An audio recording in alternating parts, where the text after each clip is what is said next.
Hi friends and welcome to class. I've put together a voice thread that invites you to vamp on this question. What are the practices you keep that keep you? That when you keep them, you also keep community. I want you to think about that. Tell me a story this week about a practice or the practices you keep that keep you, but in keeping them you keep community. I think of something like communion as a practice that you can fortify with theological reflection, with intentionality, with preparation, with involvement of others. For some, there's the practice of seeking forgiveness and making sure all accounts are clear before you go into the weekend communion that your community may hold at table. Something along that line. But I want to continue pressing into the leader's behaviors in the shaping of community. And as we have proceeded in our conversation from priorities to postures to now practices, we are looking at how these things spiral out of us from the invisible priorities, intangibles. Can't take a picture of a priority. It's at a values level. To the postures, this begins working its way out in an embodied sort of way.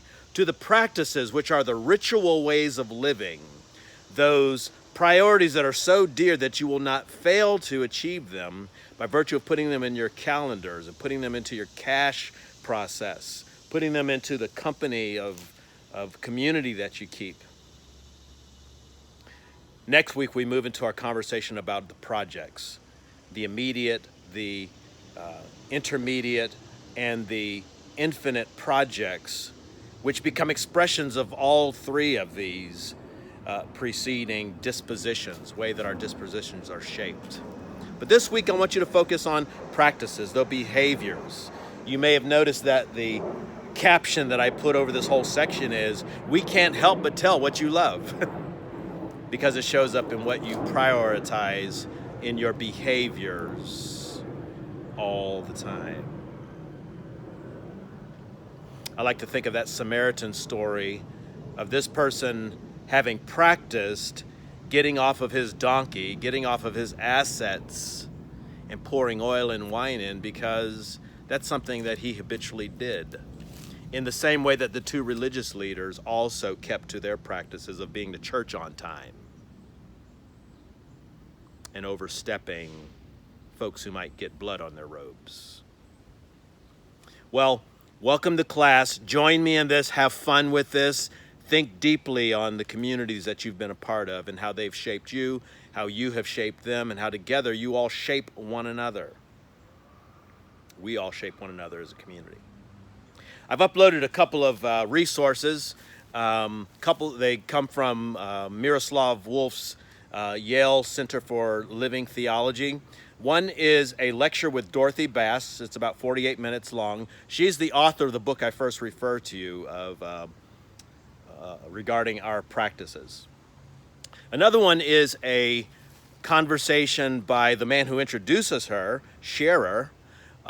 It's a research piece on 6 aspects of pastoral imagination around the keeping of practices. This is a research study that I think would give you some breadth of consideration.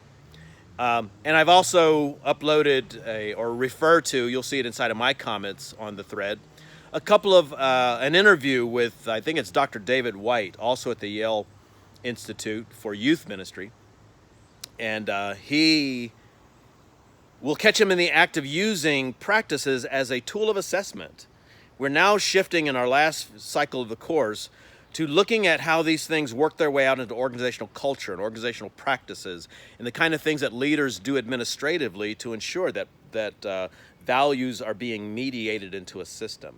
Well, we catch this particular leader being asked a common everyday question. You'll see that he carries the mental model of practices as a diagnostic tool and as a ministerial device to begin cultivating something according to a set of standards that he thinks is valued. And he's taken something like youth ministry, not pizza parties and lock-ins. He's talking about faithful ancient practices as a way to know is this faithful youth ministry. All right, that's enough to get us started. Join me this Thursday evening at 6:30 Eastern Time for a Zoom meetup.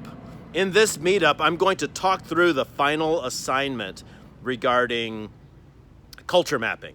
I'm going to make a case for culture mapping, talk about how you do it. I'm going to refer to the article that I've uploaded and made available as a part of our readings.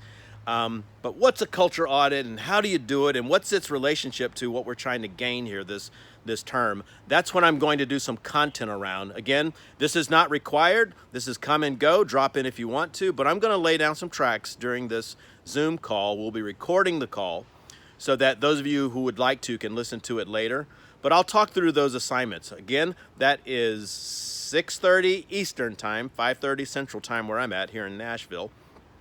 And I'm going to do about 20 minutes or so on the topic of the culture mapping, final assignments, and kind of take any Q&A that you might have as well. Last thing for our consideration, the voice threads.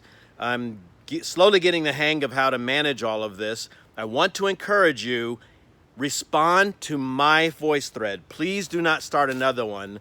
If you've looked in the space, it can get quite busy and scattered and messy in there. That's what's making it difficult for me to complete the grading, is I have to associate your name, find your thread. It's just kind of hard to do since I'm trying to learn my way through all of this. One thing you can do for me when you respond to this deal is just pause at a point that you get stimulated. When you do so, you'll get the 4 or 5 options on how to make a comment, and you make the comment right there on my thread. Please don't start a new thread. Please.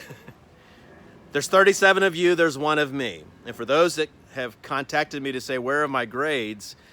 Your grades are somewhere in the gap, the gift of the gap that I'm currently managing called scavenger hunt. Russ is choosing one person's name, and I've got to go find your name, listen to your thread, hear it in context, render a comment because I'm listening to all of them, and then go back and grade it. That's about 7 steps. Multiply it by 30 times, then multiply it by the last 3 weeks that I'm still trying to get the voice threads graded. I'm asking you to be patient here. I'm absolutely enthralled by the conversations we're having on VoiceThread. This is not heavy for me to do, and it's not a complaint that, hey, I'm complaining about doing my job. No, I'm thrilled that you have gotten in and engaged me around these questions, and I owe it to you to get in there and express my priority, my loves, by listening and participating. So I'll show up, and I've got a framework to register all your grades. Suddenly they're all going to pop up at one time, including those weird late grades that many of you talked about in the first 3 weeks. There will be no late grades during the first 3 weeks, friends, so just chill on that one. Bear with me as I'm doing everything I know to do to shape community. I invite you to be doing your parts of what it takes to shape community. The truth telling, those have been great emails that I've gotten over the weeks, but it's gotten very quiet in my in basket. So I'm getting the idea that maybe I found the itch, scratched it, and you've moved on to other things. I think that's kind of enough to get us started. This is Monday Morning Matters, and I can't wait to get into the conversation that we have this week. Love you, friends. See you in the classroom.